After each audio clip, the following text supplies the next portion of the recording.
Crusades. The Crusades were a series of religious wars initiated, supported, and sometimes directed by the Christian Latin Church in the medieval period. The best known of these military expeditions are those to the Holy Land in the period between 1095 and 1291 that had the objective of reconquering Jerusalem and its surrounding area from Muslim rule after the region had been conquered by the Rashidun Caliphate centuries earlier. Beginning with the First Crusade, which resulted in the conquest of Jerusalem in 1099, dozens of military campaigns were organized, providing a focal point of European history for centuries. Crusading declined rapidly after the 15th century. In 1095, after a Byzantine request for aid, Pope Urban II proclaimed the first expedition at the Council of Clermont. He encouraged military support for Byzantine Emperor Alexios I Komnenos and called for an armed pilgrimage to Jerusalem. Across all social strata in Western Europe, there was an enthusiastic response.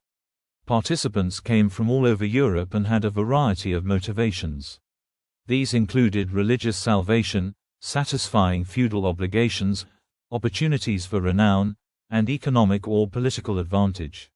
Later expeditions were conducted by generally more organized armies, sometimes led by a king.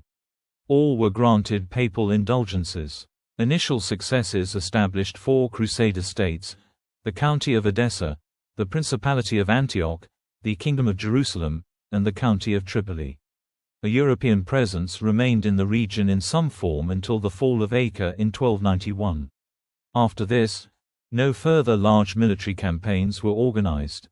Other church-sanctioned campaigns include crusades against Christians not obeying papal rulings and heretics, those against the Ottoman Empire, and ones for political reasons. The struggle against the Moors in the Iberian Peninsula, the Reconquista, ended in 1492 with the fall of Granada. From 1147, the Northern Crusades were fought against pagan tribes in Northern Europe. Crusades against Christians began with the Albigensian Crusade in the 13th century and continued through the Hussite Wars in the early 15th century. Crusades against the Ottomans began in the late 14th century and include the Crusade of Varna. Popular crusades, including the Children's Crusade of 1212, were generated by the masses and were unsanctioned by the Church. Terminology. The term crusade first referred to military expeditions undertaken by European Christians in the 11th, 12th, and 13th centuries to the Holy Land. The conflicts to which the term is applied has been extended to include other campaigns initiated, supported and sometimes directed by the Latin Church with varying objectives, mostly religious, sometimes political. These differed from previous Christian religious wars in that they were considered a penitential exercise, and so earned participants remittance from penalties for all confessed sins. What constituted a crusade has been understood in diverse ways, particularly regarding the early Crusades, and the precise definition remains a matter of debate among contemporary historians. At the time of the First Crusade, iter, journey, and peregrinatio, pilgrimage, were used for the campaign. Crusader terminology remained largely indistinguishable from that of Christian pilgrimage during the 12th century. A specific term for a crusader in the form of crus signatus, one signed by the cross, emerged in the early 12th century. This led to the French term Crusade, the way of the cross. By the mid-13th century, the cross became the major descriptor of the Crusades, with crux transmarina, the cross overseas, used for crusades in the eastern Mediterranean, and crux cismarina, the cross this side of the sea, for those in Europe. The use of quasare, crusade, in Middle English can be dated to circa 1300, but the modern English, crusade, dates to the early 1700s.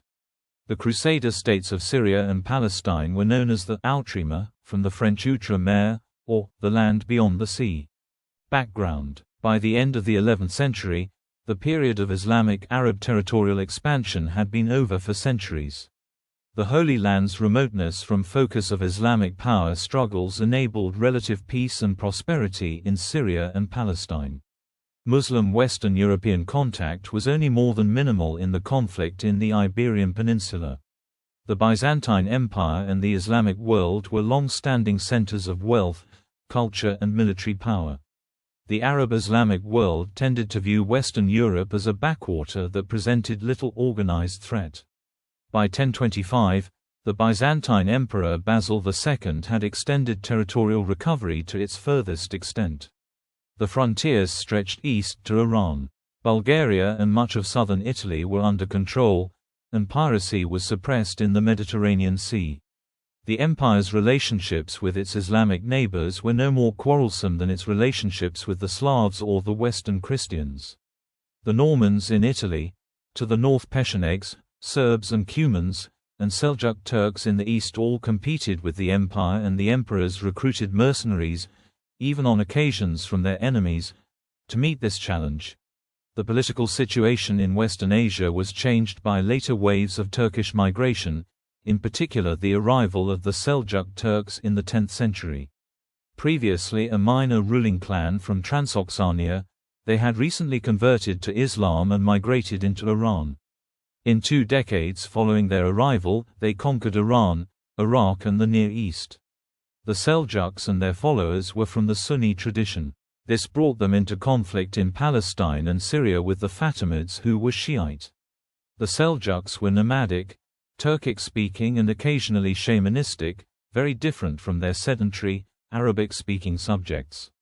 This difference and the governance of territory based on political preference and competition between independent princes rather than geography, weakened existing power structures. In 1071, Byzantine Emperor Romanos IV Diogenes attempted confrontation to suppress the Seljuk sporadic raiding, leading to his defeat at the Battle of Manzikert. Historians once considered this a pivotal event, but now Manzikert is regarded as only one further step in the expansion of the Great Seljuk Empire. The evolution of a Christian theology of war developed from the link of Roman citizenship to Christianity, according to which citizens were required to fight the empire's enemies. This doctrine of holy war dated from the 4th century theologian St. Augustine. He maintained that aggressive war was sinful, but acknowledged a just war could be rationalized if it was proclaimed by a legitimate authority, was defensive or for the recovery of lands, and without an excessive degree of violence. Violent acts were commonly used for dispute resolution in Western Europe, and the papacy attempted to mitigate this. Historians have thought that the peace and truce of God movements restricted conflict between Christians from the 10th century. The influence is apparent in Urban II's speeches. Other historians assert that the effectiveness was limited and it had died out by the time of the Crusades. Pope Alexander II developed a system of recruitment via oaths for military resourcing that his successor Pope Gregory VII extended across Europe. In the 11th century, Christian conflict with Muslims on the southern peripheries of Christendom was sponsored by the Church, including the siege of Barbastro and the Norman conquest of Sicily. In 1074, Gregory VII planned a display of military power to reinforce the principle of papal sovereignty. His vision of a holy war supporting Byzantium against the Seljuks was the First Crusade prototype, but lacked support. The First Crusade was an unexpected event for contemporary chroniclers, but historical analysis demonstrates it had its roots in earlier developments, with both clerics and laity recognizing Jerusalem's role in Christianity as worthy of penitential pilgrimage. In 1071, Jerusalem was captured by the Turkish warlord Atsiz, who seized most of Syria and Palestine as part of the expansion of the Seljuks throughout the Middle East. The Seljuk hold on the city was weak and returning pilgrims reported difficulties and the oppression of Christians.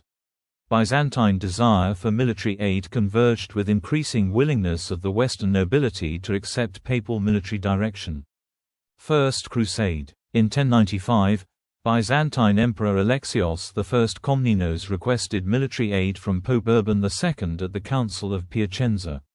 He was probably expecting a small number of mercenaries he could direct. Alexios had restored the empire's finances and authority but still faced numerous foreign enemies. Later that year at the Council of Clermont, Urban raised the issue again and preached a crusade. Almost immediately, the French priest Peter the Hermit gathered thousands of mostly poor in the People's Crusade. Traveling through Germany, German bands massacred Jewish communities in the Rhineland massacres during wide-ranging anti-Jewish activities. Jews were perceived to be as much an enemy as Muslims. They were held responsible for the crucifixion, and were more immediately visible. People wondered why they should travel thousands of miles to fight non-believers when there were many closer to home. Quickly after leaving Byzantine-controlled territory on their journey to Nicaea, these crusaders were annihilated in a Turkish ambush at the Battle of Civito. Conflict with Urban II meant that King Philip I of France and Holy Roman Emperor Henry IV declined to participate. Aristocrats from France, Western Germany, the Low Countries, Languedoc and Italy led independent contingents in loose, fluid arrangements based on bonds of lordship, family, ethnicity and language. The elder statesman Raymond IV, Count of Toulouse, was foremost, rivaled by the relatively poor but martial Italo-Norman Bohemond of Taranto and his nephew Tancred. Godfrey of Bouillon and his brother Baldwin also joined with forces from Lorraine, Lotharingia, and Germany. These 5 princes were pivotal to the campaign, which was augmented by a northern French army led by Robert Curthose, Count Stephen II of Blois, and Count Robert II of Flanders. The total number may have reached as many as 100,000 people, including non-combatants. They traveled eastward by land to Constantinople, where they were cautiously welcomed by the emperor. Alexios persuaded many of the princes to pledge allegiance to him and that their first objective should be Nicaea, the capital of the Sultanate of Rum. Sultan Kili Arslan left the city to resolve a territorial dispute, enabling its capture after the siege of Nicaea and a Byzantine naval assault in the high point of Latin and Greek cooperation, the first experience of Turkish tactics, using lightly armored mounted archers, occurred when an advanced party led by Bohemond and Robert was ambushed at the Battle of Dorylaeum. The Normans resisted for hours before the arrival of the main army caused a Turkish withdrawal. The army marched for 3 months to the former Byzantine city Antioch, that had been in Muslim control since 1084. Starvation, thirst and disease reduced numbers, combined with Baldwin's decision to leave with 100 knights and their followers to carve out his own territory in Edessa. The siege of Antioch lasted 8 months. The Crusaders lacked the resources to fully invest the city. The residents lacked the means to repel the invaders. Then Bohemond persuaded a guard in the city to open a gate. The Crusaders entered, massacring the Muslim inhabitants and many Christians amongst the Greek Orthodox, Syrian and Armenian communities. A force to recapture the city was raised by Kerboga, the effective ruler of Mosul. The Byzantines did not march to the assistance of the Crusaders after the deserting Stephen of Blois told them the cause was lost. Alexius retreated from Philomelium, where he received Stephen's report, to Constantinople. The Greeks were never truly forgiven for this perceived betrayal, and Stephen was branded a coward. Losing numbers through desertion and starvation in the besieged city, the Crusaders attempted to negotiate surrender but were rejected. Bohemond recognized that the only option was open combat and launched a counterattack. Despite superior numbers, Kerboga's army, which was divided into factions and surprised by the Crusaders' commitment, retreated and abandoned the siege. Raymond besieged Acre in February 1099 and sent an embassy to Al-Afdal Shahanshah, the vizier of Fatimid Egypt, seeking a treaty. The Pope's representative at Himar died, leaving the crusade without a spiritual leader. Raymond failed to capture Acre and in May led the remaining army south along the coast. Bohemond retained Antioch and remained, despite his pledge to return it to the Byzantines. Local rulers offered little resistance, opting for peace in return for provisions. The Frankish envoys returned accompanied by Fatimid representatives. This brought the information that the Fatimids had recaptured Jerusalem. The Franks offered to partition conquered territory in return for the city. Refusal of the offer made it imperative that the crusade reach Jerusalem before the Fatimids made it defensible. The first attack on the city, launched on the 7th of June 1099, failed, and the siege of Jerusalem became a stalemate, before the arrival of craftsmen and supplies transported by the Genoese to Jaffa tilted the balance.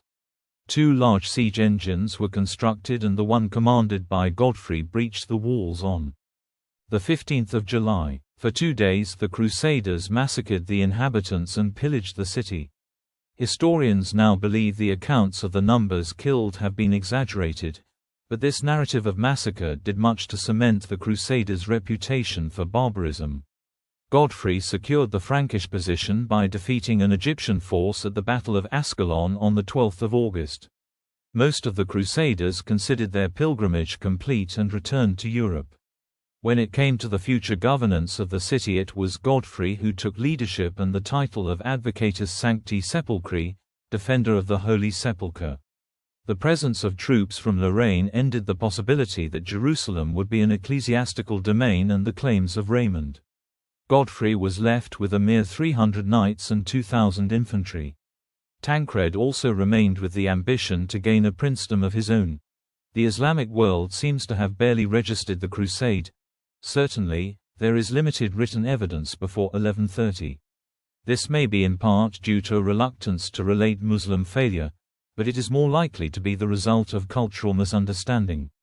Al-Afdal Shahanshah and the Muslim world mistook the Crusaders for the latest in a long line of Byzantine mercenaries, not religiously motivated warriors intent on conquest and settlement. The Muslim world was divided between the Sunnis of Syria and Iraq and the Shiite Fatimids of Egypt. The Turks had found unity unachievable since the death of Sultan Malik Shah in 1092, with rival rulers in Damascus and Aleppo. In addition, in Baghdad, Seljuk Sultan Barkirik and Abbasid Caliph al-Mustajir were engaged in a power struggle. This gave the Crusaders a crucial opportunity to consolidate without any pan-Islamic counterattack. Early 12th century, Urban II died on 29 July 1099, 14 days after the capture of Jerusalem by the Crusaders, but before news of the event had reached Rome. He was succeeded by Pope Paschal II, who continued the policies of his predecessors in regard to the Holy Land. Godfrey died in 1100. Dagobert of Pisa, Latin Patriarch of Jerusalem, and Tancred looked to Bohemond to come south, but he was captured by the Danishmends. The Lorrainers foiled the attempt to seize power and enabled Godfrey's brother, Baldwin I, to take the crown. Paschal II promoted the large-scale crusade of 1101 in support of the remaining Franks. This new crusade was a similar size to the First Crusade and joined in Byzantium by Raymond of St. Gilles. Command was fragmented and the force split in 3. A largely Lombard force was harried by Kili Arslan's forces and finally destroyed in 3 days at the Battle of Merciven in August 1101. Some of the leadership, including Raymond, Stephen of Blois and Anselm IV of Milan, survived to retreat to Constantinople. A force led by William II of Nevers attempted catch up with the Lombards, but was caught and routed at Heraclea. The destitute leaders eventually reached Antioch. William IX of Aquitaine, Wulf IV of Bavaria, Ida of Formbach-Rattenberg and Hugh, Count of Vermandois reached Heraclea later and were also defeated. Again the leaders fled the field and survived, although Hugh died of his wounds at Tarsus and Ida disappeared. The remnants of the army helped Raymond capture Tortosa. The defeat of the Crusaders proved to the Muslim world that the Crusaders were not invincible, as they appeared to be during the First Crusade. Within months of the defeat, the Franks and Fatimid Egypt began fighting in 3 battles at Ramla, and 1 at Jaffa. In the first on 7 September 1101, Baldwin I and 300 knights narrowly defeated the Fatimid vizier Al-Afdal Shahanshah. In the second on 17 May 1102, Al-Afdal's son Sharaf al-Mali and a superior force inflicted a major defeat on the Franks. Stephen of Blois and Stephen of Burgundy from the Crusade of 1101 were among those killed. Baldwin I fled to Arsif.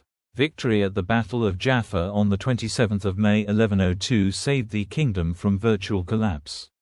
In the third at Ramla on 28 August 1102, a coalition of Fatimid and Damascene forces were defeated again by Baldwin I and 500 knights, Baldwin of Edessa, later king of Jerusalem as Baldwin II, and Patriarch Bernard of Valence ransomed Bohemond for 100,000 gold pieces. Baldwin and Bohemond then jointly campaigned to secure Edessa's southern front. On 7 May 1104, the Frankish army was defeated by the Seljuk rulers of Mosul and Mardin at the Battle of Harran. Baldwin II and his cousin, Jocelyn of Courtenay, were captured. Bohemond and Tancred retreated to Edessa, where Tancred assumed command. Bohemond returned to Italy, taking with him much of Antioch's wealth and manpower. Tancred revitalized the beleaguered principality with victory at the Battle of Arta on 20 April 1105 over a larger force, led by the Seljuk Ridwan of Aleppo. He was then able to secure Antioch's borders and push back his Greek and Muslim enemies. Under Pascal's sponsorship, Bohemond launched a version of a crusade in 1107 against the Byzantines, crossing the Adriatic and besieging Durrës. The siege failed. Alexius hit his supply lines, forcing his surrender.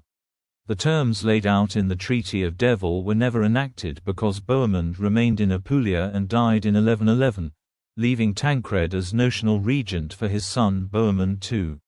In 1007, the people of Tel Bashir ransomed Jocelyn and he negotiated Baldwin's release from Jawali Sakawa, Atabeg of Mosul, in return for money, hostages and military support.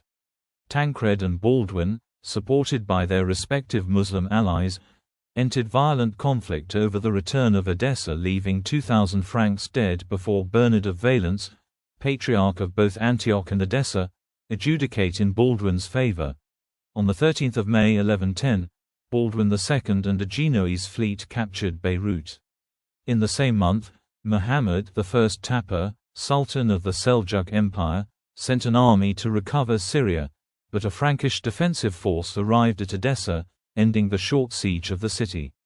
On 4 December, Baldwin captured Sidon, aided by a flotilla of Norwegian pilgrims led by Sigurd the Crusader. Next year, Tancred's extortion from Antioch's Muslim neighbors provoked the inconclusive Battle of Shiza between the Franks and an Abbasid army led by the governor of Mosul, Nūr-ad-Din. Tancred died in 1112 and power passed to his nephew Roger of Salerno. In May 1113, Nūr-ad-Din invaded Galilee with Toktekon, Atabeg of Damascus. On 28 June this force surprised Baldwin, chasing the Franks from the field at the Battle of Al-Sanabra. Nūr-ad-Din was killed by assassins. Bursik ibn Bursik led the Seljuk army in 1115 against an alliance of the Franks, Toktekon, his son-in-law Ilghazi and the Muslims of Aleppo. Bursik feigned retreat and the coalition disbanded. Only the forces of Roger and Baldwin of Edessa remained, but, heavily outnumbered, they were victorious on 14 September at the First Battle of Tel Danath. In April 1118, Baldwin I died of illness while raiding in Egypt. His cousin, Baldwin of Edessa, was unanimously elected his successor. In June 1119, Ilghazi, now emir of Aleppo, attacked Antioch with more than 10,000 men. Roger of Salerno's army of 700 knights, 3,000 foot soldiers and a corps of Turcopoles was defeated at the Battle of Ager Sanguinis, or Field of Blood, and Roger was among the many killed. Baldwin II's counterattack forced the offensive's end, after an inconclusive Second Battle of Tel Danath. In January 1120 the secular and ecclesiastical leaders of the Outremer gathered at the Council of Nablus. The council laid a foundation of a law code for the Kingdom of Jerusalem that replaced common law. The council also heard the first direct appeals for support made to the papacy and Republic of Venice. They responded with the Venetian Crusade, sending a large fleet that supported the capture of Tyre in 1124. In April 1123, Baldwin II was ambushed and captured by Belik Ghazi while campaigning north of Edessa, along with Jocelyn I, Count of Edessa. He was released in August 1024 in return for 80,000 gold pieces and the city of Azaz. In 1129, the Council of Troyes approved the rule of the Knights Templar for Hugues de Payens. He returned to the east with a major force including Fulk V of Anjou. This allowed the Franks to capture the town of Benias during the Crusade of 1129. Defeat at Damascus and Marj al-Safa ended the campaign and Frankish influence on Damascus for years. The Levantine Franks sought alliances with the Latin West through the marriage of heiresses to wealthy martial aristocrats. Constance of Antioch was married to Raymond of Poitiers, son of William IX, Duke of Aquitaine. Baldwin II's eldest daughter Melisende of Jerusalem was married to Fulk of Anjou in 1129. When Baldwin II died on 21 August 1131. Fulk and Melisende were consecrated joint rulers of Jerusalem. Despite conflict caused by the new king appointing his own supporters and the Jerusalemite nobles attempting to curb his rule, the couple were reconciled and Melisende exercised significant influence. When Fulk died in 1143, she became joint ruler with their son, Baldwin III of Jerusalem. At the same time, the advent of Nūr-ad-Din Zengi saw the Crusaders threatened by a Muslim ruler who would introduce jihad to the conflict, joining the powerful Syrian Emirates in a combined effort against the Franks. He became Atabeg of Mosul in September 1127 and used this to expand his control to Aleppo in June 1128. In 1135, Zengi moved against Antioch and, when the Crusaders failed to put an army into the field to oppose him, he captured several important Syrian towns. He defeated Fulk at the Battle of Bahran of 1137, seizing Bahran Castle. In 1137, Zengi invaded Tripoli, killing the Count Pons of Tripoli. Fulk intervened, but Zengi's troops captured Pons' successor Raymond II of Tripoli, and besieged Fulk in the border castle of Montferrand. Fulk surrendered the castle and paid Zengi a ransom for his and Raymond's freedom. John II Komnenos, emperor since 1118, reasserted Byzantine claims to Cilicia and Antioch, compelling Raymond of Poitiers to give homage. In April 1138, the Byzantines and Franks jointly besieged Aleppo and, with no success, began the siege of Shiza, abandoning it a month later. On 13 November 1143, while the royal couple were in Acre, Fulk was killed in a hunting accident. On Christmas Day 1143, their son Baldwin III of Jerusalem was crowned co-ruler with his mother. That same year, having prepared his army for a renewed attack on Antioch, John II Komnenos cut himself with a poisoned arrow while hunting wild boar. He died on 8 April 1143 and was succeeded as emperor by his son Manuel I Komnenos. Following John's death, the Byzantine army withdrew, leaving Zengi unopposed. Fulk's death later in the year left Jocelyn II of Edessa with no powerful allies to help defend Edessa. Zengi came north to begin the first siege of Edessa, arriving on 28 November 1144. The city had been warned of his arrival and was prepared for a siege, but there was little they could do. Zengi realized there was no defending force and surrounded the city. The walls collapsed on 24 December 1144. Zengi's troops rushed into the city, killing all those who were unable to flee. All the Frankish prisoners were executed, but the native Christians were allowed to live. The Crusaders were dealt their first major defeat. Zengi was assassinated by a slave on 14 September 1146 and was succeeded in the Zengid dynasty by his son Nūr-ad-Din. The Franks recaptured the city during the Second Siege of Edessa of 1146 by stealth, but could not take or even properly besiege the citadel. After a brief counter-siege, Nūr-ad-Din took the city. The men were massacred, with the women and children enslaved, and the walls razed. Second Crusade. The fall of Edessa caused great consternation in Jerusalem and Western Europe, tempering the enthusiastic success of the First Crusade. Calls for a new crusade, the Second Crusade, were immediate, and was the first to be led by European kings. Concurrent campaigns as part of the Reconquista and Northern Crusades are also sometimes associated with this crusade. The aftermath of the Crusades saw the Muslim world united around Saladin, leading to the fall of Jerusalem.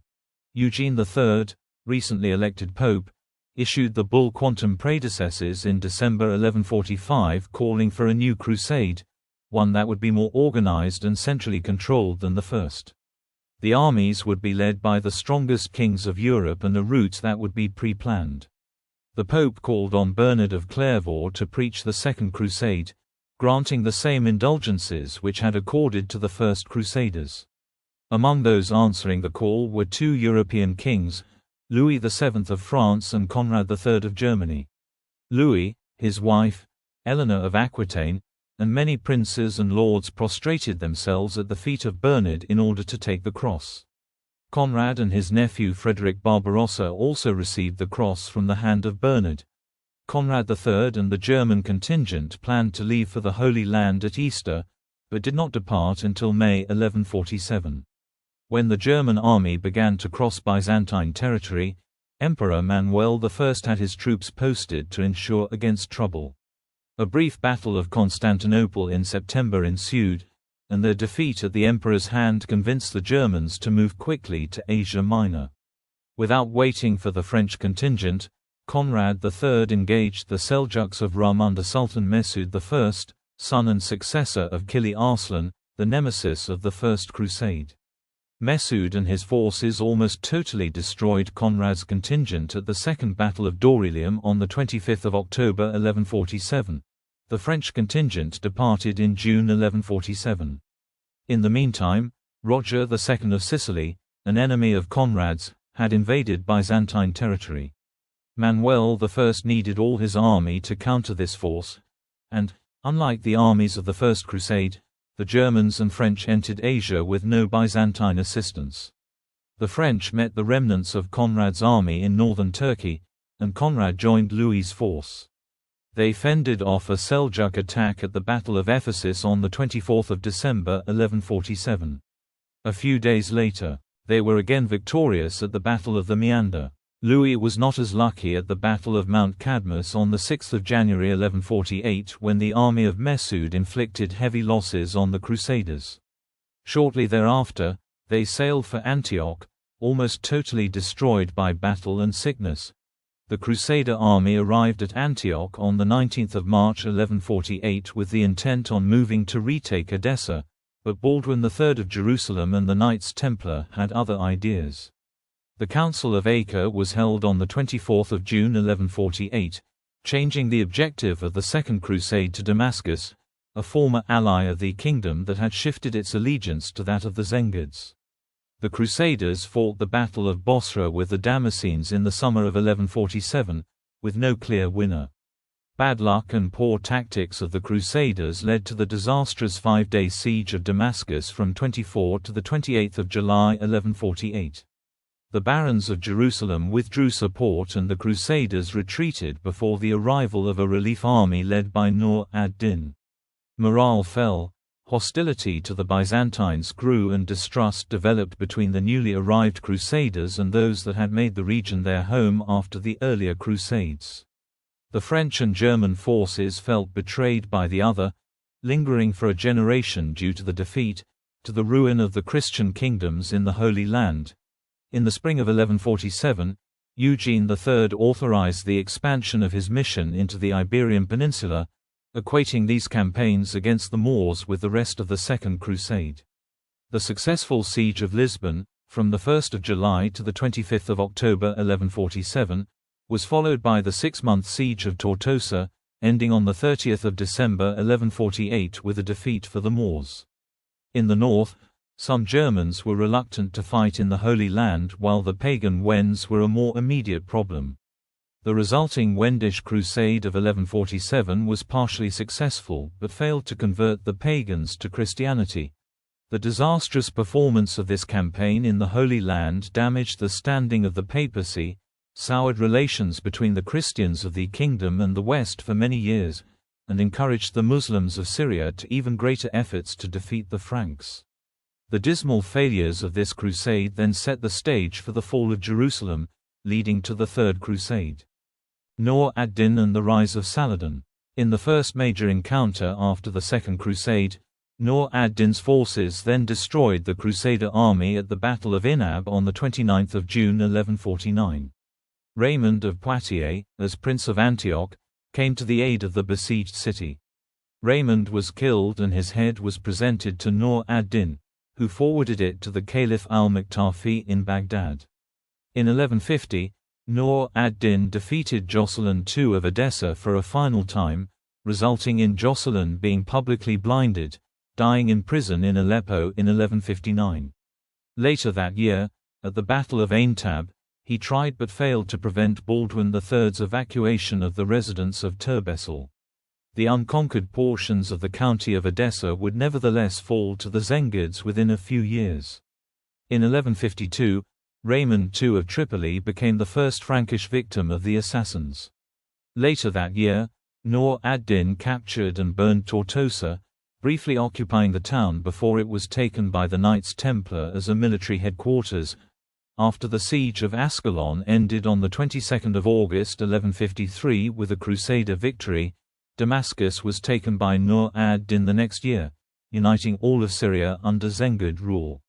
In 1156, Baldwin III was forced into a treaty with Nūr-ad-Din, and later entered into an alliance with the Byzantine Empire. On 18 May 1157, Nūr-ad-Din began a siege on the Knights Hospitaller contingent at Benias, with the Grand Master Bertrand de Blanquefort captured. Baldwin III was able to break the siege, only to be ambushed at Jacob's Ford in June. Reinforcements from Antioch and Tripoli were able to relieve the besieged Crusaders, but they were defeated again that month at the Battle of Lake Hula. In July 1158, the Crusaders were victorious at the Battle of Butayha. Bertrand's captivity lasted until 1159, when Emperor Manuel I negotiated an alliance with Nūr-ad-Din against the Seljuks. Baldwin III died on 10 February 1163, and Amalric of Jerusalem was crowned as King of Jerusalem 8 days later. Later that year, he defeated the Zengids at the Battle of al-Baqiyah. Amalric then undertook a series of 4 invasions of Egypt from 1163 to 1169, taking advantage of weaknesses of the Fatimids. Nūr-ad-Din's intervention in the first invasion allowed his general Shirkuh, accompanied by his nephew Saladin, to enter Egypt. Shawwar, the deposed vizier to the Fatimid Caliph al-Adid, allied with Amalric I, attacking Shirkuh at the second siege of Bilbais beginning in August 1164, following Amalric's unsuccessful first siege in September 1163.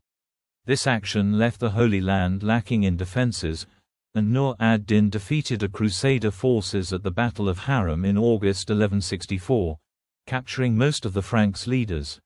After the sacking of Bilbais, the Crusader Fatimid force was to meet Shirkuh's army in the indecisive Battle of al-Baybine on 18 March 1167. In 1169, both Shawwar and Shirkuh died, and al-Adid appointed Saladin as vizier. Saladin, with reinforcements from Nūr-ad-Din, defeated a massive Crusader Byzantine force at the siege of Damietta in late October. This gained Saladin the attention of the assassins, with attempts on his life in January 1175 and again on the 22nd of May 1176. Baldwin IV of Jerusalem became king on the 5th of July 1174 at the age of 13. As a leper, he was not expected to live long, and served with a number of regents, and served as co-ruler with his cousin Baldwin V of Jerusalem beginning in 1183.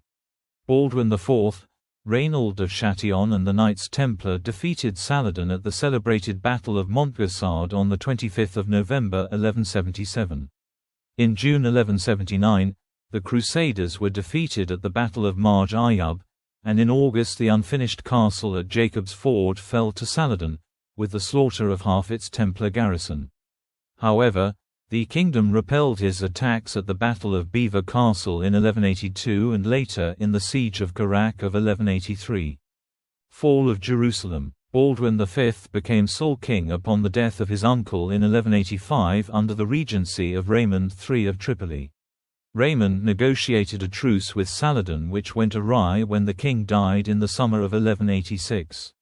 His mother Sibylla of Jerusalem and her husband Guy of Lusignan were crowned as Queen and King of Jerusalem in the summer of 1186, shortly thereafter.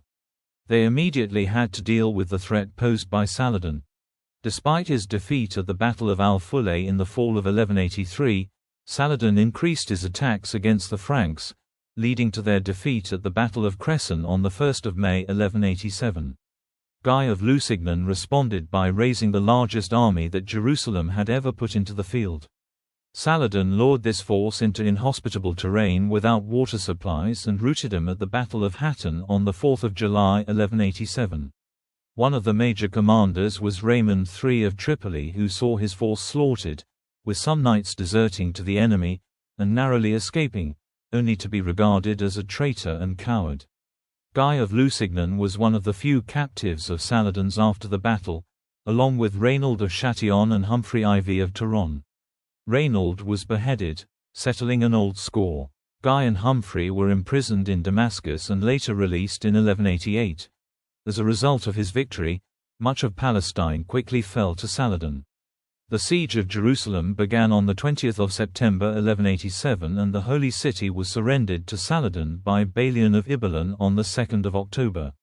According to some, on 19 October 1187, Urban III died upon hearing of the defeat. Jerusalem was once again in Muslim hands. Many in the kingdom fled to Tyre, and Saladin's subsequent attack at the siege of Tyre beginning in November 1187 was unsuccessful. The siege of Belvoir Castle began the next month and the Hospitaller stronghold finally fell a year later. The sieges of Laodicea and Sihyon Castle in July 1188 and the sieges of Al-Shuga and Burzi Castle in August 1188 further solidified Saladin's gains. The siege of Saft in late 1188 then completed Saladin's conquest of the Holy Land. Third Crusade. The years following the founding of the Kingdom of Jerusalem were met with multiple disasters. The Second Crusade did not achieve its goals, and left the Muslim East in a stronger position with the rise of Saladin. A united Egypt-Syria led to the loss of Jerusalem itself, and Western Europe had no choice but to launch the Third Crusade, this time led by the kings of Europe. The news of the disastrous defeat at the Battle of Hattin and subsequent fall of Jerusalem gradually reached Western Europe. Urban III died shortly after hearing the news, and his successor Gregory VIII issued the bull Audita Tremendi on 29 October 1187 describing the events in the East and urging all Christians to take up arms and go to the aid of those in the Kingdom of Jerusalem, calling for a new crusade to the Holy Land, the Third Crusade, to be led by Frederick Barbarossa and Richard I of England. Frederick took the cross in March 1188. Frederick sent an ultimatum to Saladin, demanding the return of Palestine and challenging him to battle, and in May 1189, Frederick's host departed for Byzantium. In March 1190, Frederick embarked to Asia Minor. The armies coming from Western Europe pushed on through Anatolia, defeating the Turks and reaching as far as Cilicia and Armenia. On 10 June 1190, Frederick drowned near Silifke Castle. His death caused several thousand German soldiers to leave the force and return home. The remaining German army moved under the command of the English and French forces that arrived shortly thereafter. Richard the Lionheart had already taken the cross as the Count of Poitou in 1187. His father Henry II of England and Philip II of France had done so on 21 January 1188 after receiving news of the fall of Jerusalem to Saladin. Richard I and Philip II of France agreed to go on the crusade in January 1188. Arriving in the Holy Land, Richard led his support to the stalemated siege of Acre. The Muslim defenders surrendered on 12 July 1191. Richard remained in sole command of the Crusader force after the departure of Philip II on 31 July 1191. On 20 August 1191, Richard had more than 2,000 prisoners beheaded at the massacre of Ayadiyeh. Saladin subsequently ordered the execution of his Christian prisoners in retaliation. Richard moved south, defeating Saladin's forces at the Battle of Arsif on 7 September 1191.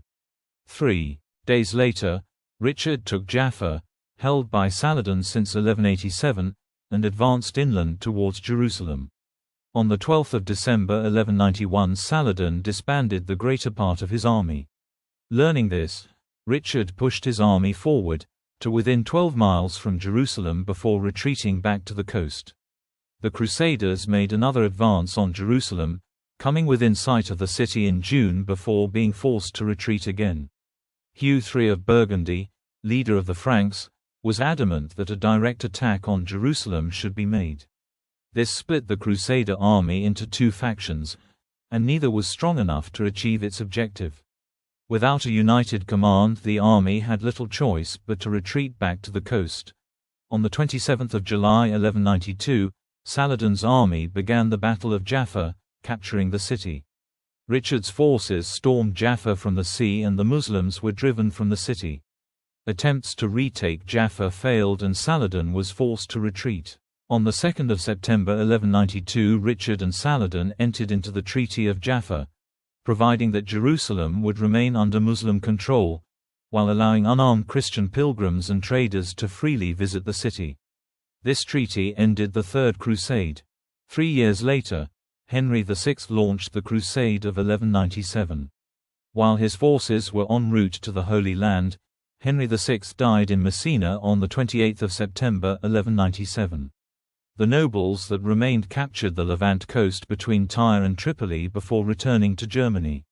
The crusade ended on 1 July 1198 after capturing Sidon and Beirut. Fourth Crusade. In 1198, the recently elected Pope Innocent III announced a new crusade, organized by three Frenchmen, Theobald of Champagne, Louis of Blois, and Baldwin of Flanders. After Theobald's premature death, the Italian Boniface of Montferrat replaced him as the new commander of the campaign. They contracted with the Republic of Venice for the transportation of 30,000 crusaders at a cost of 85,000 marks. However, many chose other embarkation ports and only around 15,000 arrived in Venice. The Doge of Venice Enrico Dandolo proposed that Venice would be compensated with the profits of future conquests, beginning with the seizure of the Christian city of Zara. Pope Innocent III's role was ambivalent. He only condemned the attack when the siege started. He withdrew his legate to disassociate from the attack, but seemed to have accepted it as inevitable. Historians question whether for him, the papal desire to salvage the crusade may have outweighed the moral consideration of shedding Christian blood. The crusade was joined by King Philip of Swabia, who intended to use the crusade to install his exiled brother-in-law, Alexios IV Angelos, as emperor. This required the overthrow of Alexios III Angelos, the uncle of Alexios IV. Alexios IV offered the crusade 10,000 troops, 200,000 marks and the reunion of the Greek Church with Rome if they toppled his uncle Emperor Alexios III. When the crusade entered Constantinople, Alexios III fled and was replaced by his nephew. The Greek resistance prompted Alexios IV to seek continued support from the crusade until he could fulfill his commitments. This ended with his murder in a violent anti-Latin revolt. The Crusaders were without seaworthy ships, supplies or food. Their only escape route was through the city, taking by force what Alexios had promised, and the new anti-Westerner Byzantine ruler, Alexios V Doukas, denied them. The sack of Constantinople involved 3 days of pillaging churches and killing much of the Greek Orthodox Christian populace. This sack was not unusual considering the violent military standards of the time, but contemporaries such as Innocent III and Ali ibn al-Athir saw it as an atrocity against centuries of classical and Christian civilization.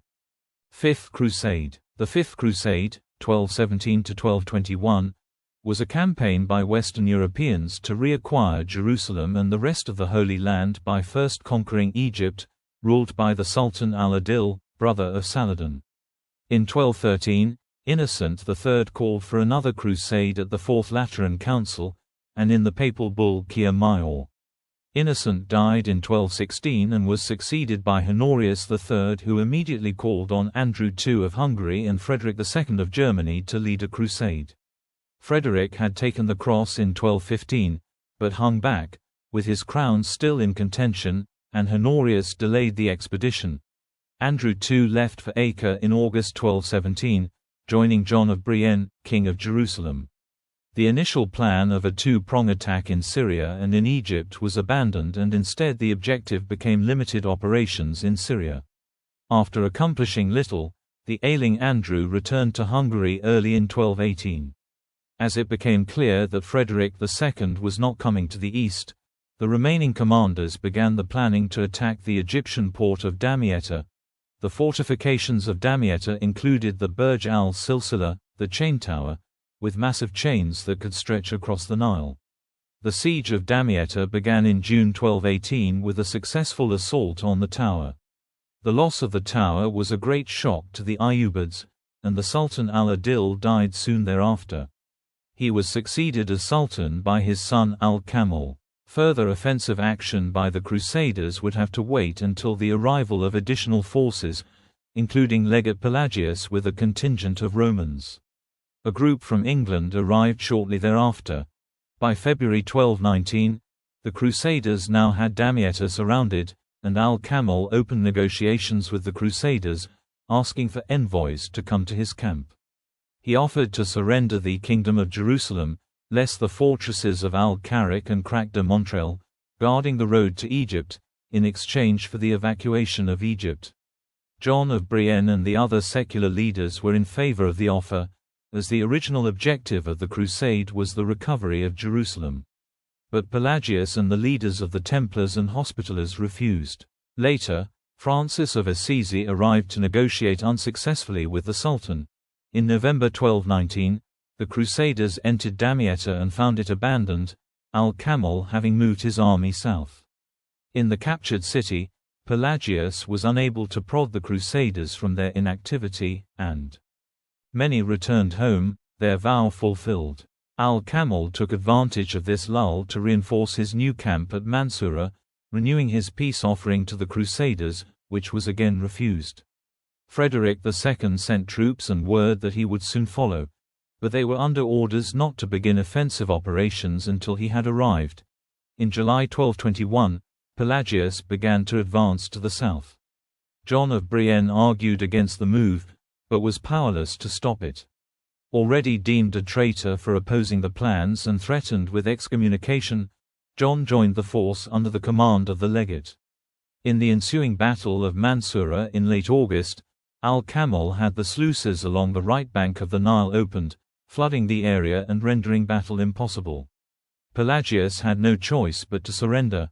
The Crusaders still had some leverage as Damietta was well garrisoned. They offered the Sultan a withdrawal from Damietta and an 8-year truce in exchange for allowing the Crusader army to pass, the release of all prisoners, and the return of the relic of the True Cross.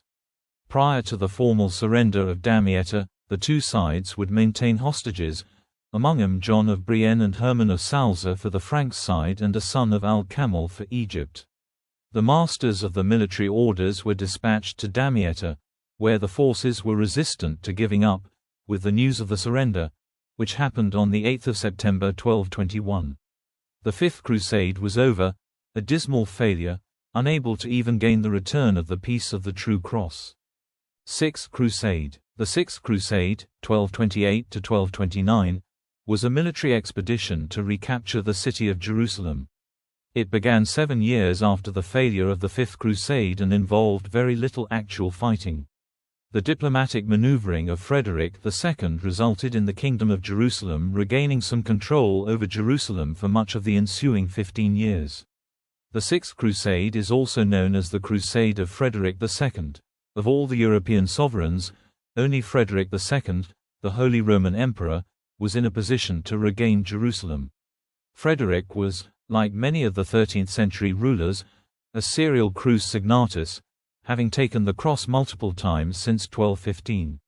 After much wrangling, an onerous agreement between the emperor and Pope Honorius III was signed on 25 July 1225 at San Germano.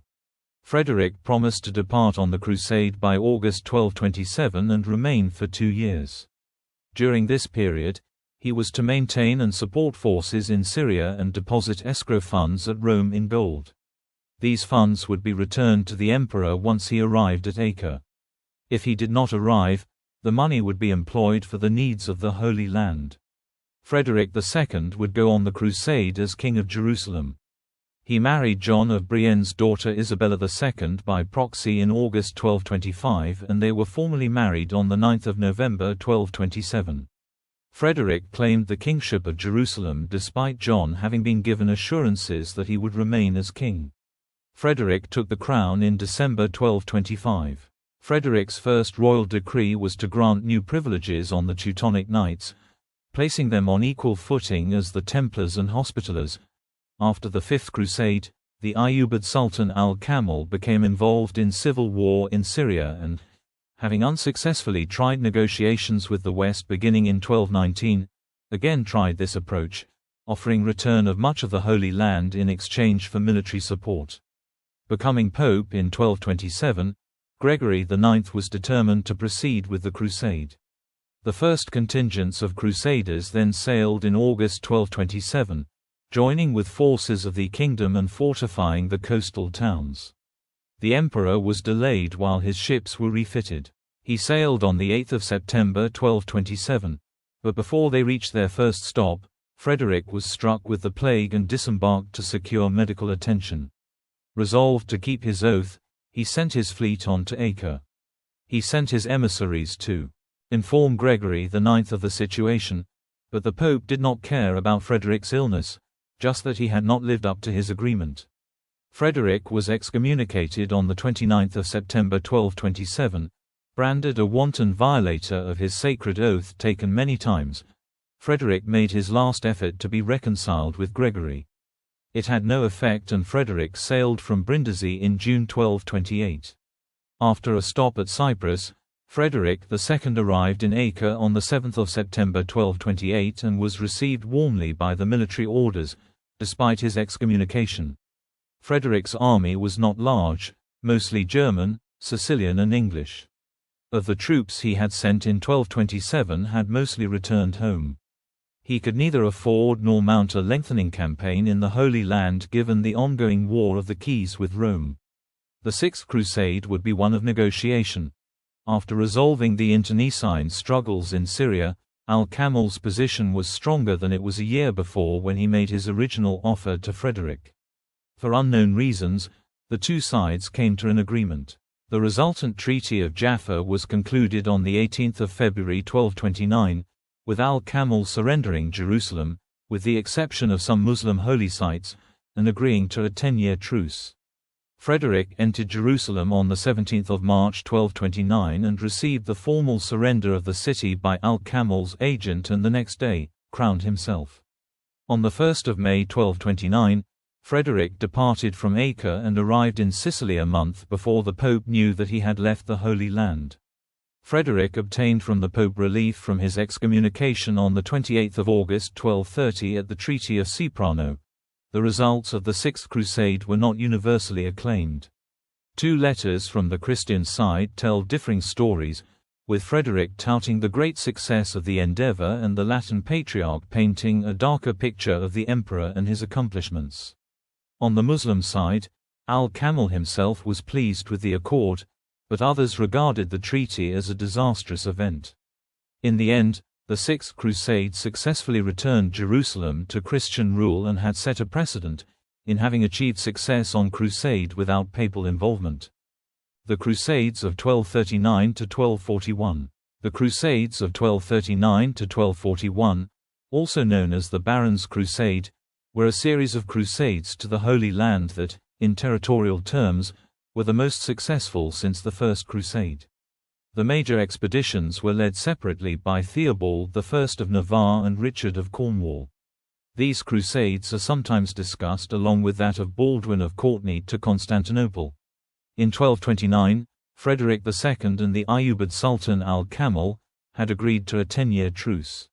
Nevertheless, Gregory IX, who had condemned this truce from the beginning, issued the papal bull Rachel Suum Videns in 1234 calling for a new crusade once the truce expired.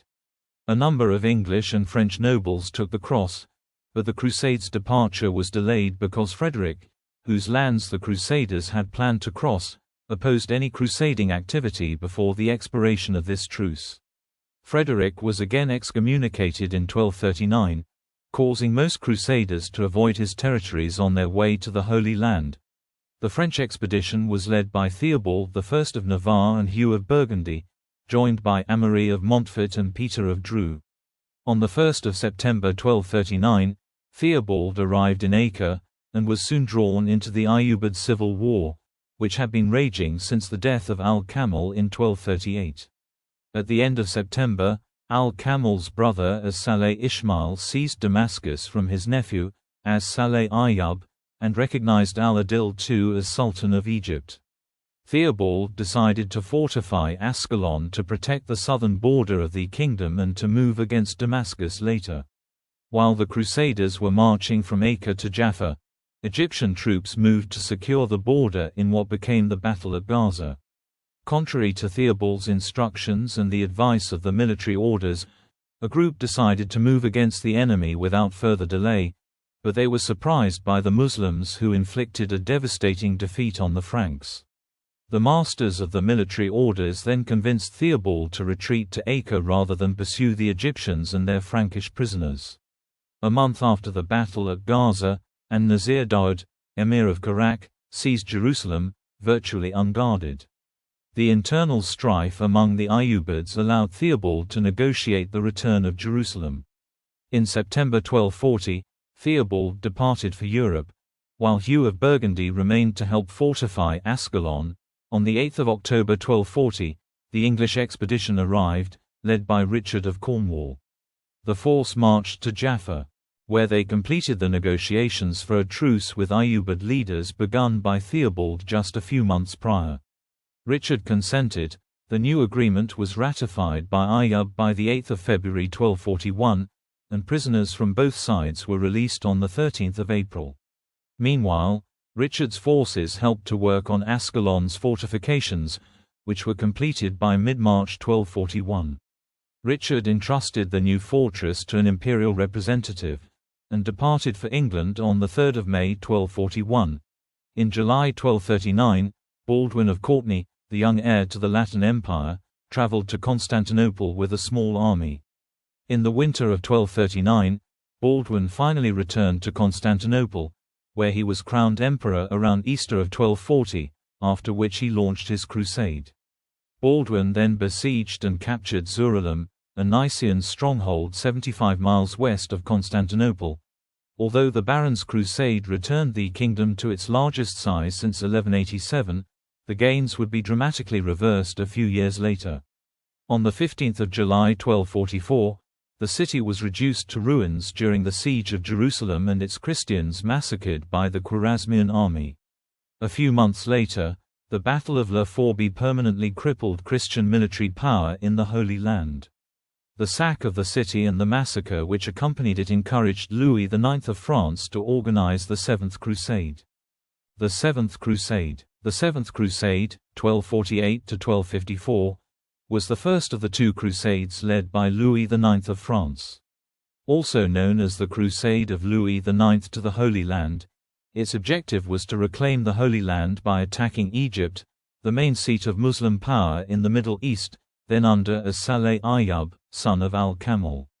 The crusade was conducted in response to setbacks in the Kingdom of Jerusalem, beginning with the loss of the Holy City in 1244, and was preached by Innocent IV in conjunction with a crusade against Emperor Frederick II, the Prussian Crusades and Mongol incursions. At the end of 1244, Louis was stricken with a severe malarial infection and he vowed that if he recovered he would set out for a crusade. His life was spared, and as soon as his health permitted him, he took the cross and immediately began preparations. The next year, the Pope presided over First Council of Lyon, directing a new crusade under the command of Louis. With Rome under siege by Frederick, the Pope also issued his Ad Apostolici Dignitatis Apocem, formally renewing the sentence of excommunication on the emperor, and declared him deposed from the imperial throne and that of Naples. The recruiting effort under Cardinal Odo of Châteauroux was difficult, and the crusade finally began on 12 August 1248 when Louis IX left Paris under the insignia of a pilgrim, the Oriflamme. With him were Queen Margaret of Provence and two of Louis' brothers, Charles I of Anjou and Robert I of Artois. Their youngest brother Alphonse of Poitiers departed the next year. They were followed by Hugh IV of Burgundy, Peter Malchurch, Hugh XI of Lusignan, royal companion and chronicler Jean de Joinville, and an English detachment under William Longspay, grandson of Henry II of England. The first stop was Cyprus, arriving in September 1248 where they experienced a long wait for the forces to assemble. Many of the men were lost en route or to disease. The Franks were soon met by those from Acre, including the masters of the orders Jean de Ronet and Guillaume de Sonic. The two eldest sons of John of Brienne, Alfonso of Brienne and Louis of Brienne, would also join, as would John of Ibelin, nephew to the old lord of Beirut. William of Villehardouin also arrived with ships and Frankish soldiers from the Morea. It was agreed that Egypt was the objective, and many remembered how the Sultan's father had been willing to exchange Jerusalem itself for Damietta in the Fifth Crusade. Louis was not willing to negotiate with the infidel Muslims, but he did unsuccessfully seek a Franco-Mongol alliance, reflecting what the Pope had sought in 1245. As Saleh Ayyub conducting a campaign in Damascus when the Franks invaded, as he had expected the Crusaders to land in Syria. Hurrying his forces back to Cairo, he turned to his vizier Fakhr ad-Din ibn as-Sheikh to command the army that fortified Damietta in anticipation of the invasion. On 5 June 1249, the Crusader fleet began the landing and subsequent siege of Damietta. After a short battle, the Egyptian commander decided to evacuate the city. Remarkably, Damietta had been seized with only one Crusader casualty. The city became a Frankish city, and Louis waited until the Nile floods abated before advancing, remembering the lessons of the Fifth Crusade. The loss of Damietta was a shock to the Muslim world, and as Saleh Ayyub offered to trade Damietta for Jerusalem as his father had 30 years before, the offer was rejected. By the end of October 1249, the Nile had receded and reinforcements had arrived. It was time to advance, and the Frankish army set out towards Mansoura. The Sultan died in November 1249, his widow Sharjah al-Dur concealing the news of her husband's death. She forged a document which appointed his son al-Muazzam Turanshah, then in Syria, as heir and Fakhr ad-Din as viceroy. But the crusade continued, and by December 1249, Louis was encamped on the river banks opposite to Mansoura. For 6 weeks, the armies of the West and Egypt faced each other on opposite sides of the canal, leading to the Battle of Mansoura that would end on the 11th of February 1250 with an Egyptian defeat. Louis had his victory, but at cost of the loss of much of his force and their commanders. Among the survivors were the Templar master Guillaume de Sonic, losing an eye, Humbert V de Beaujeu, Constable of France, John II of Soissons, and the Duke of Brittany, Peter Malchurch. Counted with the dead were the king's brother Robert I of Artois, William Longspay and most of his English followers, Peter of Courtenay, and Raoul II of Coucy. But the victory would be short-lived. On the 11th of February 1250, the Egyptians attacked again. Templar Master Guillaume de Sonic and acting Hospitaller Master Jean de Ronet were killed. Alphonse of Poitiers, guarding the camp, was encircled and was rescued by the camp followers. At nightfall, the Muslims gave up the assault. On the 28th of February 1250, Turanshah arrived from Damascus and began an Egyptian offensive, intercepting the boats that brought food from Damietta. The Franks were quickly beset by famine and disease. The Battle of Fariscourt, fought on 6 April 1250, would be the decisive defeat of Louis' army. Louis knew that the army must be extricated to Damietta, and they departed on the morning of 5 April, with the king in the rear and the Egyptians in pursuit. The next day, the Muslims surrounded the army and attacked in full force. On 6 April, Louis' surrender was negotiated directly with the Sultan by Philip of Montfort. The king and his entourage were taken in chains to Mansoura, and the whole of the army was rounded up and led into captivity. The Egyptians were unprepared for the large number of prisoners taken, comprising most of Louis' force. The infirm were executed immediately and several hundred were decapitated daily. Louis and his commanders were moved to Mansoura, and negotiations for their release commenced. The terms agreed to were harsh. Louis was to ransom himself by the surrender of Damietta and his army by the payment of 1,000,000 bezants, later reduced to 800,000. Latin Patriarch Robert of Nantes went under safe conduct to complete the arrangements for the ransom. Arriving in Cairo, he found Turanshah dead, murdered in a coup instigated by his stepmother Sharjah al-Dur. On 6 May, Geoffrey of Sergines handed Damietta over to the Muslim vanguard. Many wounded soldiers had been left behind at Damietta, and contrary to their promise, the Muslims massacred them all. In 1251, the Shepherds' Crusade, a popular crusade formed with the objective to free Louis, engulfed France. After his release, Louis went to Acre where he remained until 1254. This is regarded as the end of the Seventh Crusade. The final Crusades. After the defeat of the Crusaders in Egypt, Louis remained in Syria until 1254 to consolidate the Crusader States. A brutal power struggle developed in Egypt between various Mamluk leaders and the remaining weak Ayyubid rulers. The threat presented by an invasion by the Mongols led to one of the competing Mamluk leaders, Qutuz, seizing the Sultanate in 1259 and uniting with another faction led by Baibars to defeat the Mongols at Anjalut. The Mamluks then quickly gained control of Damascus and Aleppo before Qutuz was assassinated and Baibars assumed control. Between 1265 and 1271, Baibars drove the Franks to a few small coastal outposts. Baibars had three key objectives: to prevent an alliance between the Latins and the Mongols, to cause dissension among the Mongols, particularly between the Golden Horde and the Persian Ilkhanate, and to maintain access to a supply of slave recruits from the Russian steppes. He supported Manfred of Sicily's failed resistance to the attack of Charles and the papacy. Dissension in the Crusader States led to conflicts such as the War of St. Sabas.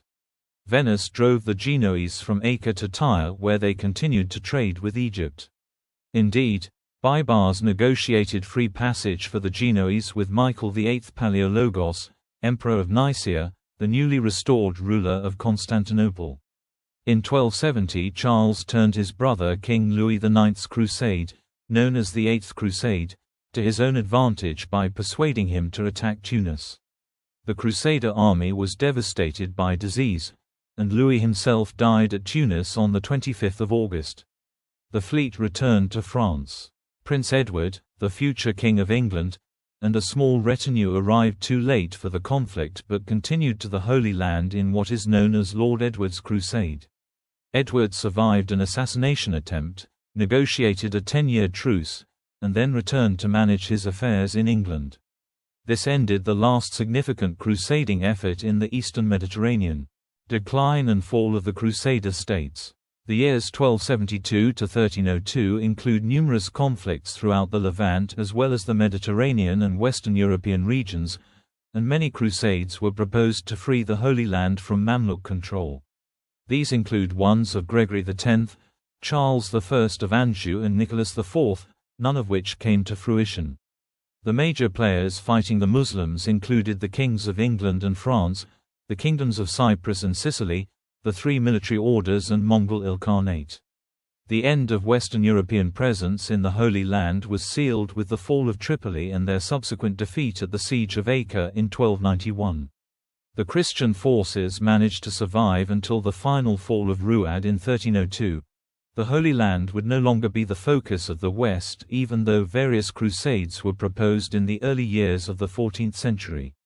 The Knights Hospitaller would conquer Rhodes from Byzantium, making it the center of their activity for 100 years. The Knights Templar, the elite fighting force in the kingdom, was disbanded. The Mongols converted to Islam, but disintegrated as a fighting force. The Mamluk Sultanate would continue for another century. The Crusades to liberate Jerusalem and the Holy Land were over. Other Crusades. The military expeditions undertaken by European Christians in the 11th, 12th, and 13th centuries to recover the Holy Land from Muslims provided a template for warfare in other areas that also interested the Latin Church. These included the 12th and 13th century conquest of Muslim Al-Andalus by Spanish Christian kingdoms, 12th to 15th century German Northern Crusades expansion into the pagan Baltic region, the suppression of nonconformity, particularly in Languedoc during what has become called the Albigensian Crusade, and for the papacy's temporal advantage in Italy and Germany that are now known as political crusades. In the 13th and 14th centuries there were also unsanctioned, but related popular uprisings to recover Jerusalem known variously as Shepherds or Children's Crusades, Urban II equated the Crusades for Jerusalem with the ongoing Catholic invasion of the Iberian Peninsula, and Crusades were preached in 1114 and 1118, but it was Pope Calixtus II who proposed dual fronts in Spain and the Middle East in 1122. In the spring of 1147, Eugene authorized the expansion of his mission into the Iberian Peninsula, equating these campaigns against the Moors with the rest of the Second Crusade. The successful siege of Lisbon, from 1 July to 25 October 1147, was followed by the 6-month siege of Tortosa, ending on 30 December 1148 with a defeat for the Moors. In the north, some Germans were reluctant to fight in the Holy Land, while the pagan Wends were a more immediate problem. The resulting Wendish Crusade of 1147 was partially successful, but failed to convert the pagans to Christianity. By the time of the Second Crusade, the three Spanish kingdoms were powerful enough to conquer Islamic territory: Castile, Aragon, and Portugal. In 1212, the Spanish were victorious at the Battle of Las Navas de Tolosa with the support of foreign fighters responding to the preaching of Innocent III.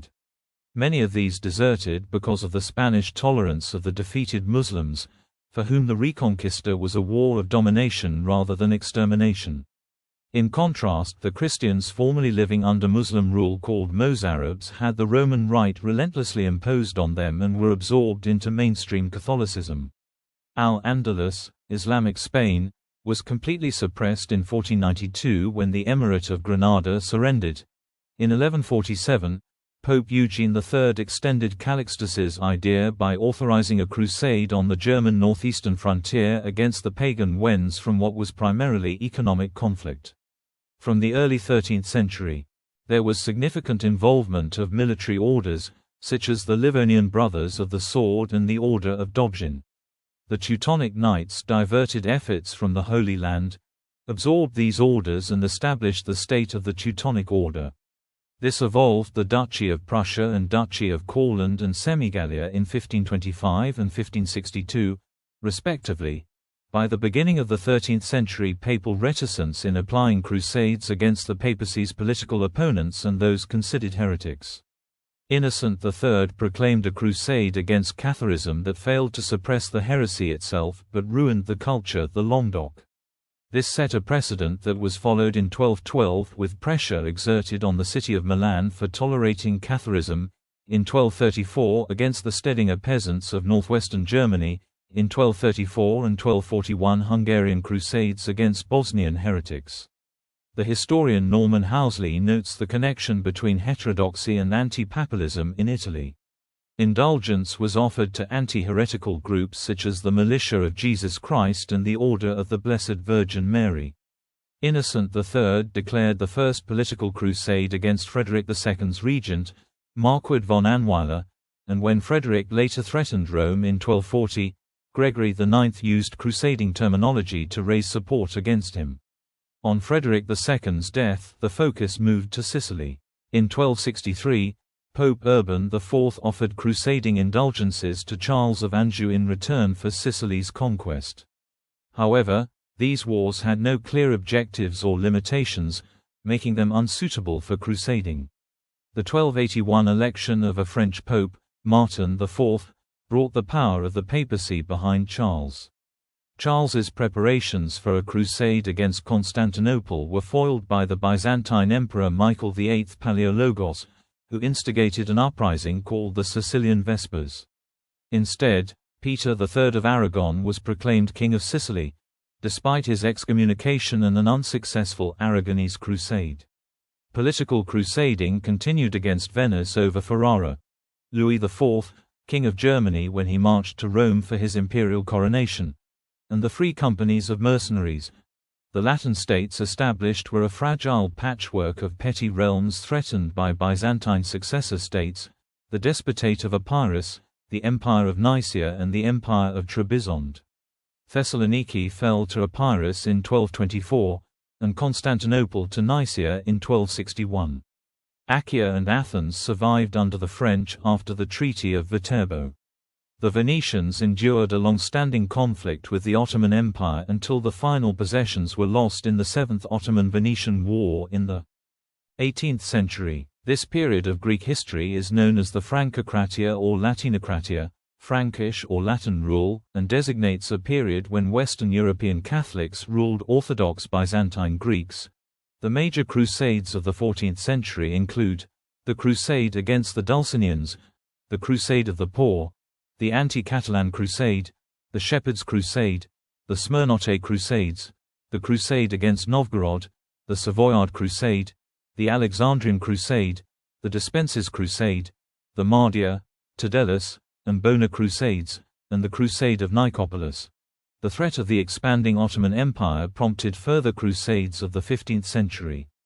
In 1389, the Ottomans defeated the Serbs at the Battle of Kosovo, won control of the Balkans from the Danube to the Gulf of Corinth. In 1396 defeated French Crusaders and King Sigismund of Hungary at the Nicopolis. In 1444 destroyed a crusading Polish and Hungarian force at Varna. 4 years later again defeated the Hungarians at Kosovo and in 1453 captured Constantinople. The 16th century saw growing rapprochement. The Habsburgs, French, Spanish and Venetians and Ottomans all signed treaties. Francis I of France allied with all quarters, including from German Protestant princes and Sultan Suleiman the Magnificent. Anti-Christian crusading declined in the 15th century. The exceptions were the 6 failed crusades against the religiously radical Hussites in Bohemia and attacks on the Waldensians in Savoy. Crusading became a financial exercise. Precedence was given to the commercial and political objectives. The military threat presented by the Ottoman Turks diminished, making anti-Ottoman crusading obsolete in 1699 with the final Holy League. Crusading movement. Prior to the 11th century, the Latin Church had developed a system for the remission and absolution of sin in return for contrition, confession, and penitential acts. Reparation through abstinence from martial activity still presented a difficulty to the noble warrior class. It was revolutionary when Gregory VII offered absolution of sin earned through the church-sponsored violence in support of his causes, if selflessly given at the end of the century. This was developed by subsequent popes into the granting of plenary indulgences that reduced all God-imposed temporal penalties. The papacy developed political Augustinianism into attempts to remove the Church from secular control by asserting ecclesiastical supremacy over temporal polities and the Orthodox Church. This was associated with the idea that the Church should actively intervene in the world to impose justice. A distinct ideology promoting and regulating crusading is evidenced in surviving texts. The Church defined this in legal and theological terms based on the theory of holy war and the concept of pilgrimage. Theology merged the Old Testament Israelite wars instigated and assisted by God with New Testament Christocentric views. Holy war was based on ancient ideas of just war.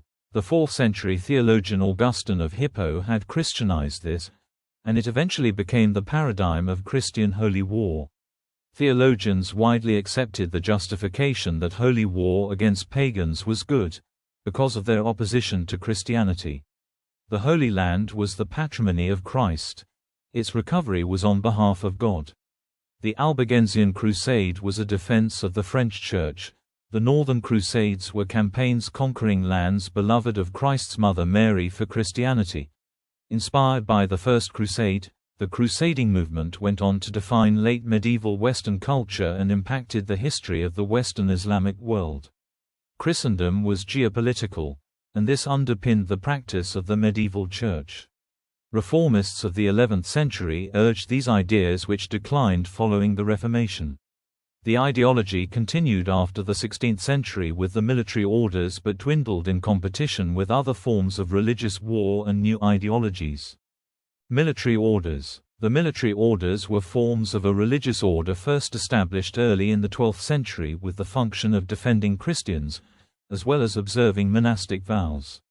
The Knights Hospitaller had a medical mission in Jerusalem since before the First Crusade, later becoming a formidable military force supporting the Crusades in the Holy Land and Mediterranean. The Knights Templar were founded in 1119 by a band of knights who dedicated themselves to protecting pilgrims en route to Jerusalem. The Teutonic Knights were formed in 1190 to protect pilgrims in both the Holy Land and Baltic region. The Hospitallers and the Templars became supranational organizations as papal support led to rich donations of land and revenue across Europe. This, in turn, led to a steady flow of new recruits and the wealth to maintain multiple fortifications in the Crusader States. In time, they developed into autonomous powers in the region. After the fall of Acre, the Hospitallers relocated to Cyprus, then ruled Rhodes until the island was taken by the Ottomans in 1522. While there was talk of merging the Templars and Hospitallers in 1305 by Clement V, ultimately the Templars were charged with heresy and disbanded. The Teutonic Knights supported the later Prussian campaigns into the 15th century. Art and architecture. According to the historian Joshua Proer, no major European poet, theologian, scholar or historian settled in the Crusader States. Some went on pilgrimage, and this is seen in new imagery and ideas in Western poetry. Although they did not migrate east themselves, their output often encouraged others to journey there on pilgrimage. Historians consider the Crusader military architecture of the Middle East to demonstrate a synthesis of the European, Byzantine and Muslim traditions and to be the most original and impressive artistic achievement of the Crusades. Castles were a tangible symbol of the dominance of a Latin Christian minority over a largely hostile majority population. They also acted as centers of administration. Modern historiography rejects the 19th-century consensus that Westerners learnt the basis of military architecture from the Near East, as Europe had already experienced rapid development in defensive technology before the First Crusade. Direct contact with Arab fortifications originally constructed by the Byzantines did influence developments in the East, but the lack of documentary evidence means that it remains difficult to differentiate between the importance of this design culture and the constraints of situation. The latter led to the inclusion of Oriental design features such as large water reservoirs and the exclusion of Occidental features such as moats. Typically, Crusader church design was in the French Romanesque style. This can be seen in the 12th-century rebuilding of the Holy Sepulchre. It retained some of the Byzantine details, but new arches and chapels were built to northern French, Aquitanian, and Provençal patterns. There is little trace of any surviving indigenous influence in sculpture, although in the Holy Sepulchre the column capitals of the south facade follow classical Syrian patterns. In contrast to architecture and sculpture, it is in the area of visual culture that the assimilated nature of the society was demonstrated. Throughout the 12th and 13th centuries, the influence of indigenous artists was demonstrated in the decoration of shrines, paintings, and the production of illuminated manuscripts. Frankish practitioners borrowed methods from the Byzantines and indigenous artists and iconographical practice, leading to a cultural synthesis, illustrated by the Church of the Nativity. Wall mosaics were unknown in the West but in widespread use in the Crusader States. Whether this was by indigenous craftsmen or learnt by Frankish ones is unknown, but a distinctive original artistic style evolved. Manuscripts were produced and illustrated in workshops housing Italian, French, English and local craftsmen, leading to cross-fertilization of ideas and techniques. An example of this is the Melisende Psalter, created by several hands in a workshop attached to the Holy Sepulchre. This style could have both reflected and influenced the taste of patrons of the arts. But what is seen is an increase in stylized, Byzantine-influenced content. This extended to the production of icons, unknown at the time to the Franks, sometimes in a Frankish style, and even of Western saints. This is seen as the origin of Italian panel painting. While it is difficult to track illumination of manuscripts and castle design back to their origins, textual sources are simpler. The translations made in Antioch are notable, but they are considered of secondary importance to the works emanating from Muslim Spain and from the hybrid culture of Sicily. Financing. Crusade finance and taxation left a legacy of social, financial, and legal institutions. Property became available while coinage and precious materials circulated more readily within Europe.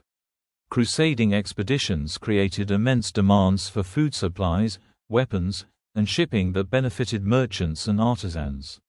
Levies for crusades contributed to the development of centralized financial administrations and the growth of papal and royal taxation.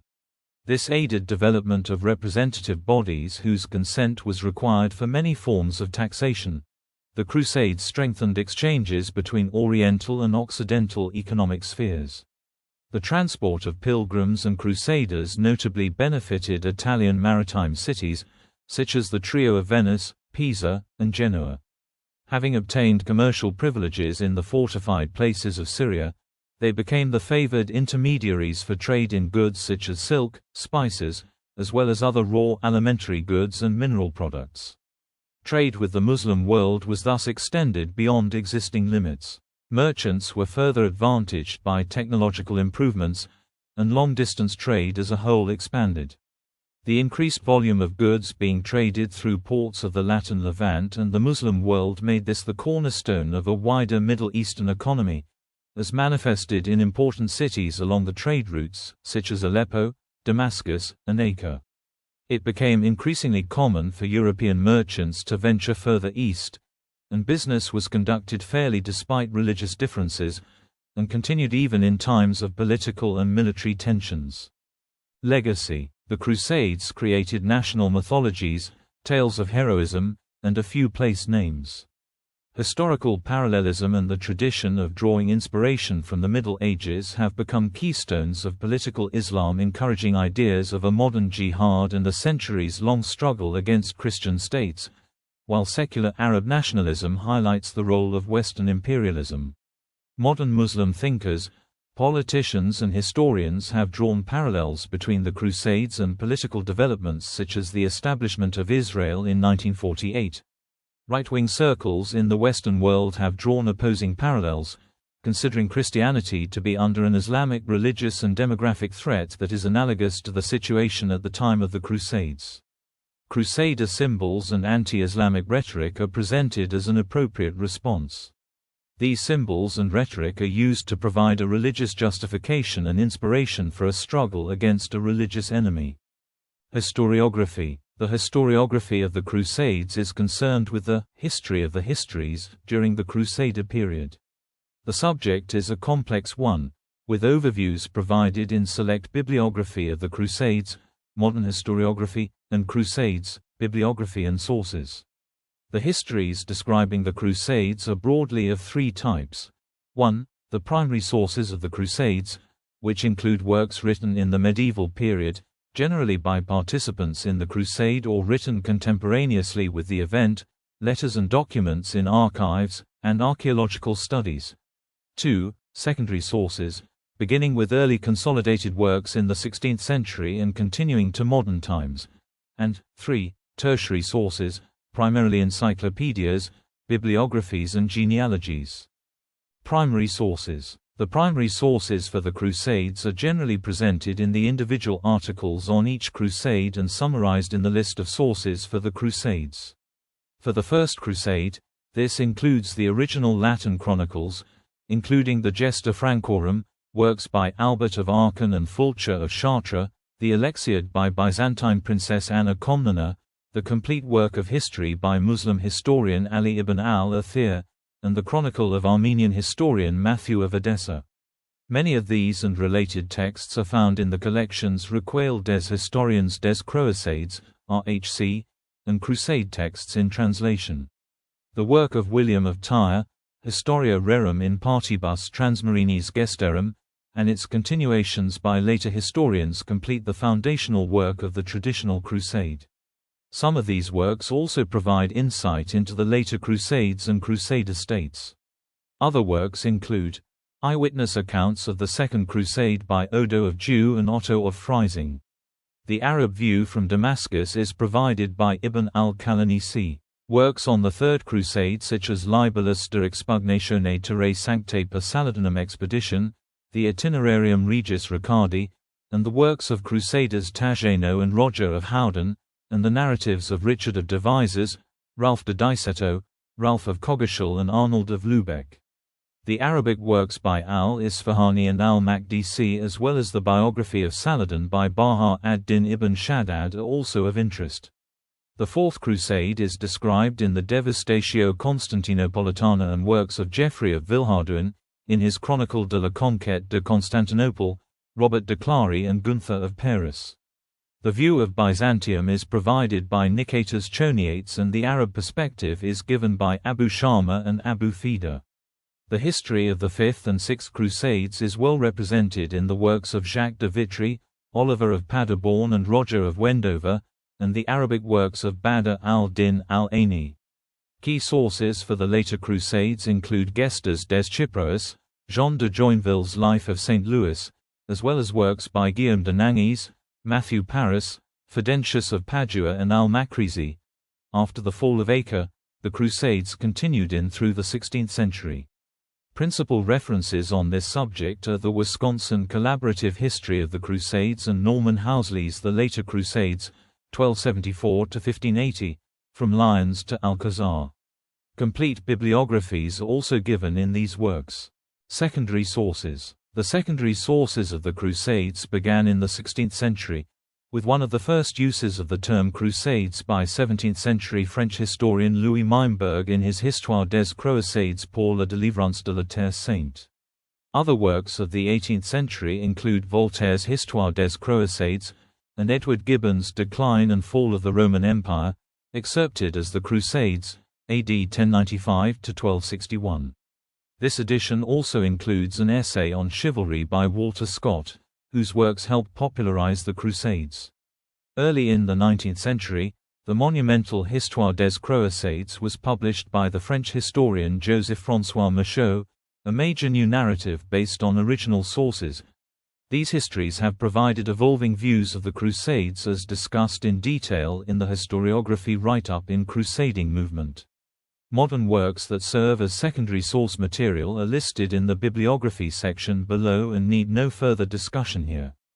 Tertiary sources. Three such works are Louis Brehier's multiple works on the Crusades in the Catholic Encyclopedia, the works of Ernest Barker in the Encyclopaedia Britannica, 11th edition, later expanded into a separate publication, and The Crusades, an encyclopedia, 2006, edited by historian Alan V. Murray.